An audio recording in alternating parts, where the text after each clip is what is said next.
नमस्कार दोस्तों। तो आज मैं आप लोगों को बताना चाहती हूँ कि मेरे पास कितने सारे ऑर्डर आ रखे हैं। तो मैंने कल वीडियो नहीं डाला था, तो आज मैं वीडियो डाल रही हूँ और इसलिए डाल रही हूँ ताकि आप लोग घर बैठे सिलाई से रोज़ाना पैसे कमाने का मैं आसान तरीका बता पाऊँ। तो गाइस, आज का मेरा वीडियो यही रहेगा कि आज मैं आपको बताना चाहती हूँ कि आप सिलाई से रोज़ाना पैसे कमाने का तरीका, मतलब आप किस तरह से पैसे कमा सकते हो अगर आपको सिलाई आती है। और जिन भाई बहनों को सिलाई नहीं आती है वो सिलाई सीख कर घर बैठे इनकम आराम से कर सकते हैं। लेकिन बात फिर वही है कि आपको क्या क्या तरीके अपनाने पड़ेंगे ताकि आपके पास भी इतने सारे ऑर्डर आए जितने कि मेरे पास आ रहे हैं। तो आजकल की डेट में सभी लोग पैसे कमाना चाहते हैं, घर बैठे सिलाई करना चाहते हैं। कोई भी ऐसा इंसान नहीं होगा जो आगे नहीं बढ़ना चाहेगा, और आगे वही इंसान बढ़ता है जिसको पैसे कमाने का जुनून हो। जैसे कि हमें मैं मुझे भी पैसे कमाने का बहुत सारा, मतलब बहुत ज़्यादा जुनून होता है। इसीलिए शायद मेरे पास भी थैले भर भर के ऑर्डर आ रहे हैं सिलाई के। तो ये देखिए गाइस, इसमें मैंने आपको दिखाया है सूट फिटिंग के कपड़े भी आ रखे हैं, सिलने के कपड़े भी आ रखे हैं। और ये इनका ऑर्डर पहले मैंने 1 या 2 दिन पहले सिलकर, मतलब कपड़े सिलकर इनको दे दिए थे। ये दोबारा इनका ऑर्डर आ रखा है मेरे पास। तो आप देख सकते हो कि एक ही इंसान के घर से मेरे पास कितने सारे ऑर्डर आ रहे हैं। और ऑर्डर आने का मेन मकसद क्या है मैं आज आपको बताती हूँ। अगर मेरे पास इतने सारे एक ही परिवार से ऑर्डर आ रहे हैं तो देखो, सबसे पहली बात तो ये है कि शायद उनको मेरा काम अच्छा लगा हो, या मतलब मैंने उनके कपड़े अच्छे सिलकर दिए हो, फिनिशिंग के साथ दिए हैं, उनकी फिटिंग वगैरह सब मैंने बिल्कुल एकदम सही करके दिए होंगे, तभी वो मेरे पास दोबारा दोबारा आ रहे हैं। तो मेरे पास काफ़ी कपड़े आ रहे हैं, आप मतलब देख सकते हो। और नोटिस करना कि कितने आ रहे हैं, मैं गिन के नहीं बताऊँगी क्योंकि मेरा काम आपको सिर्फ मोटिवेशन करना है। मैं चाहती हूँ आपको मैं घर बैठे सिलाई से पैसे कमाने का तरीका बता पाऊँ। तो ज़रूरी नहीं है कि मतलब आप सिलाई सीख कर पैसे नहीं कमाओगे। देखो, अगर आपको सिलाई आती है, थोड़ी बहुत भी आती है, तो आप कमा सकते हो। लेकिन बात फिर वही है कि आपके अंदर थोड़ा जुनून होना चाहिए पैसे कमाने का, तभी आप कमा सकते हो। जैसे मैं हूँ, मैं सुबह 9 बजे से और रात के 9:30 बजे तक सिलाई की दुकान पे रहती हूँ। वो इसलिए रहती हूँ क्योंकि मेरे पास बहुत सारा काम आ रखा है, और मैंने जो भी मैं कस्टमर के कपड़े पकड़ रही हूँ अपनी जिम्मेदारी पे पकड़ रही हूँ। मैं नहीं चाहती कि कोई भी कस्टमर मेरे से मतलब नाराज़ होकर जाए। क्योंकि देखो, अगर हमारे पास कोई कपड़ा सिलने के लिए दे रहा है तो वो हम पे विश्वास करता है, भरोसे के साथ करता है। और हम उनके कपड़े अगर अच्छे सिलकर देते हैं तो कस्टमर भी खुश हो जाता है। तो मैं भी यही चाहती हूँ। तो आप देख सकते हो कि कितने सारे ऑर्डर आ रखे हैं। और सबसे ज़्यादा मेरे पास साड़ियाँ आ रखी है, क्योंकि ब्लाउज़ तो मैं बहुत ही अच्छे सिलती हूँ। और ये मैं नहीं बोलती, ये मेरे मतलब जो कस्टमर हैं वो बोलते हैं कि आप फिटिंग बहुत अच्छे देते हो। और शायद यही कारण है कि पता, मैं ना कभी भी अपने कपड़े ना बाहर सिलने के लिए नहीं देती। सिर्फ मैं सिंपल सलवार सिलने के लिए बाहर देती हूँ। सूट, ब्लाउज और प्लाजो, पैंट जो भी होता है ना, छोटा मोटा काम, ये मैं खुद करती हूँ। बाकी मैं छोटा वाला काम बाहर देती हूँ, मतलब सलवार सिलने के लिए बाहर दे देती हूँ, फॉल वगैरह लगाने के लिए बाहर दे देती हूँ, जैसे तुलपाई करने के लिए बाहर दे देती हूँ। लेकिन सिलाई का काम और कटिंग का काम मैं खुद करती हूँ। और मुझे सबसे बड़ी बात ये भी है कि मुझे दूसरे के कपड़े सिले हुए पसंद नहीं आते, मुझे अपने ही सिले हुए कपड़े पसंद आते हैं। तो गाइस, मैं आपको सिर्फ यही समझाना चाहती हूँ कि आप लोग भी घर बैठे इनकम कर सकते हो, अच्छी खासी कर सकते हो। लेकिन आपको थोड़ा कोशिश करनी पड़ेगी, मेहनत करनी पड़ेगी, तभी आप आगे बढ़ सकते हो।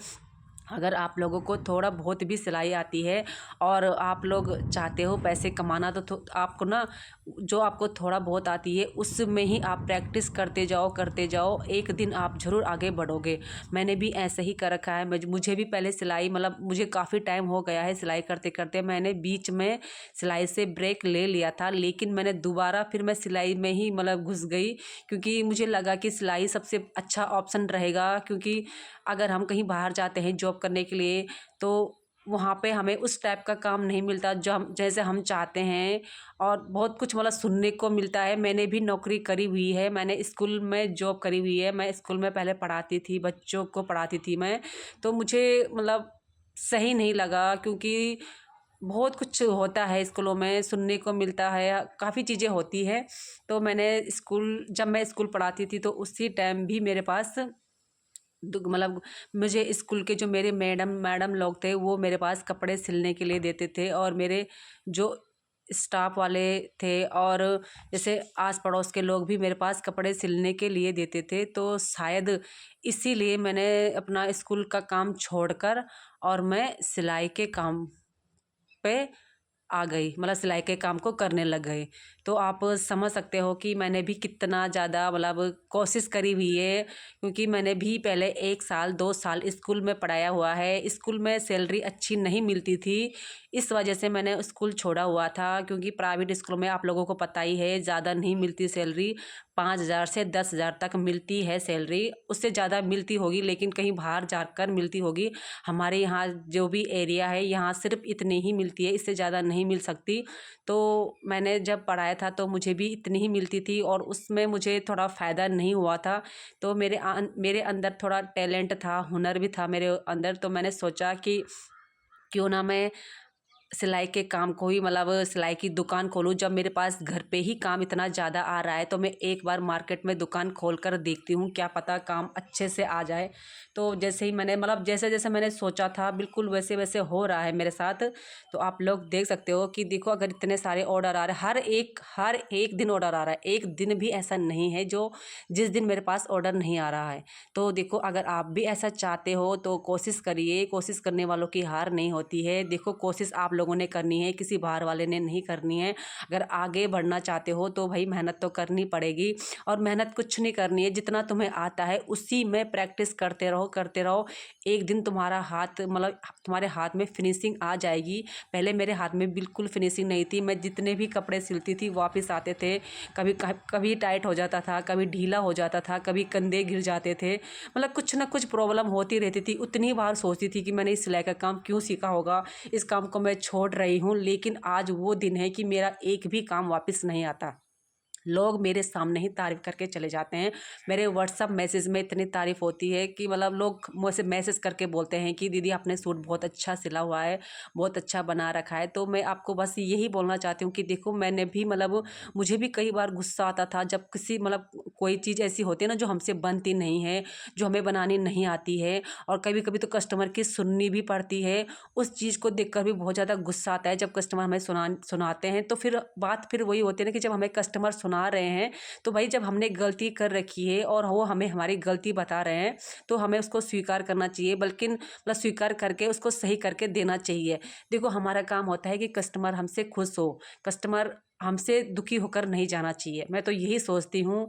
मैं, अगर मेरे पास हर किसी का कपड़ा भी आता है तो मैं बहुत मतलब मन लगा कर सिलती हूँ। मैं चाहती हूँ कि मैं इनके कपड़े इतने अच्छे सिल कर दूँ तो ताकि ये खुश हो जाए। तो ये जो साड़ी दिखा रही हूँ ना मैं, ये भी दुल्हन की साड़ी है। जितने में मैंने आपको साड़ी दिखाई है 3-4, इसमें से काफ़ी साड़ी मतलब दुल्हन की है, बाकी वैसे सब शादियों के लिए ही है, बल्कि ये वाली साड़ी दुल्हन की है।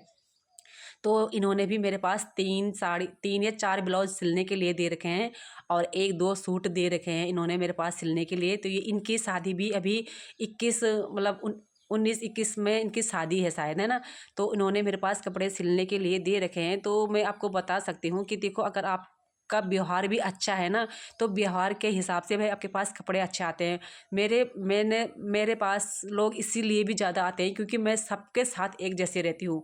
चाहे छोटा हो, चाहे बड़ा हो, चाहे कोई भी हो, मैं सबके साथ एक जैसे रहती हूँ और एक जैसा व्यवहार करती हूँ।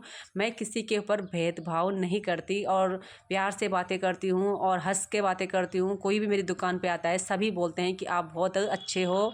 तो देखो, जब हमारी तारीफ़ होती है तो बहुत अच्छा लगता है, और मैं चाहती हूँ, देखो, अगर हमारी तारीफ़ हो रही है इसका मतलब ये है कि कस्टमर हमें देखकर खुश है। तो बस मैं यही बोलना चाहती हूँ आप लोगों से कि आप लोग भी सिलाई कर कर आगे बढ़िए और मेहनत करिए, प्रैक्टिस करिए, जितना आता है उसको दोबारा से सीखिए, उसी पे प्रैक्टिस करते जाइए। एक दिन आप भी इसी तरह लाखों रुपए घर से कमाओगे। तो गाइस, आज का वीडियो मेरा इतना ही था। तो मैं आपको बता रही हूँ कि ये मेरे पास जितनी भी साड़ियाँ आ रखी है, आज मैंने इन पे सिर्फ पीको करा हुआ है और इनके मैंने ब्लाउज काटे हुए हैं, क्योंकि मुझे बाज़ार से इनके लिए सामान मंगवाना है। किसी के मतलब फॉल भी नहीं है, अस्तर भी नहीं है, धागा भी नहीं है, काफ़ी चीज़ें ऐसी है जो मेरे पास नहीं है और मुझे मंगवाना है। इसीलिए मैं आज ये वीडियो बना रही हूँ ताकि मैं आप लोगों को बता भी पाऊँ कि मतलब देखो, अगर हम सिलाई करते हैं तो हमें कितनी मेहनत करनी पड़ती है। हर चीज़ हमें नाप तोल कर देखना पड़ता है कि ब्लाउज अगर मुझे साड़ी से ब्लाउज काटना है तो वो भी देखना है कि कितना काटना है, क्या करना है। मतलब मजाक मजाक में तो कोई काम होता नहीं है, कोई भी काम सीरियस से होता है। और जब आप सीरियस होकर काम करते हो, मन लगा कर काम करते हो ना, तो वो काम कभी भी खराब नहीं होता। तो आज का मेरा काम सिर्फ यही था दुकान पे कि मैंने फॉल, अस्तर, पीको और ब्लाउज की कटिंग करी हुई है। और इसको काटते काटते ही मुझे 12 बज गए थे। सुबह 10 बजे की मैं दुकान जा रखी थी, 12 बज गए थे। वो तो कोई एक लड़की मेरे सामने आ गई, उससे मैंने थोड़ा हेल्प ली, क्योंकि ब्लाउज काटने के लिए कोई ना कोई साथ में होना चाहिए, एक साइड कोई ना कोई पकड़ने वाला होना चाहिए। सुबह के टाइम में दुकान पे अकेली रहती हूँ और शाम के टाइम में मेरे साथ मेरी दोनों बहनें आ जाती है। तो मैंने सोचा, क्योंकि मेरे पापा बाज़ार जा रहे थे, तो सोचा उन्हीं से मैं थोड़ा सामान भी मंगा देती हूँ, फिर मुझे स्पेशल दूसरे दिन जाना पड़ता है। तो इसीलिए मैंने पहले आज यही वाला काम किया। और अब मुझे करना है पीको। पीको की मशीन, मतलब पीको की मशीन मेरे पास है ही, आप लोगों को पता है। तो मुझे पीको भी इन साड़ियों पे करना है। उसके बाद मैं सारी साड़ियों को बाहर दे दूँगी फॉल लगाने के लिए। मेरा थोड़ा मतलब टेंशन ख़त्म हो जाएगा। उसके बाद मैं ब्लाउज बनाऊँगी, एक एक करके ब्लाउज बनाऊँगी। जैसे ही ब्लाउज बनाऊँगी आप लोगों को ज़रूर बताऊँगी कि मैंने ये ब्लाउज कैसे कैसे सिल रखे हैं, तो मैं आपको ज़रूर बताऊँगी। और ये जो ये ब्राइडल है ना, इसने सारा काम मेरे ऊपर दे रखा है। उसने बोला है, दीदी आपको जैसा अच्छा लगेगा आप हमें वैसा सिलकर दे देना। तो इसने मतलब सब कुछ मेरे ऊपर छोड़ रखा है। तो देखते हैं इनके ब्लाउज मैं कैसे बनाती हूँ, इनको पसंद आते हैं कि नहीं आते, क्योंकि फर्स्ट बार ही मेरे पास आ रखी है सिलवाने। जानती तो मुझे पहले से ही है, मेरी बहन की दोस्त है ये, तो इसको मतलब मैं पहले से जानती हूँ, लेकिन सिलवाने पहली बार ही मेरे पास आ रही है। तो देखते हैं इनके कपड़े कैसे सिल पाऊँगी। वैसे तो मुझे विश्वास है मैं अच्छे सिलूँगी, क्योंकि जब इंसान खुश होकर काम करता है तो कपड़े अच्छे ही सिले जाते हैं। चाहे कोई भी काम हो, चाहे आप खाना बनाओ, चाय बनाओ, कुछ भी बनाओ, लेकिन अगर आप मन लगाकर काम करते हो ना, तो आपका काम परफेक्ट होता है। अगर जिस काम में मन नहीं है ना, वो काम कभी परफेक्ट नहीं होता है।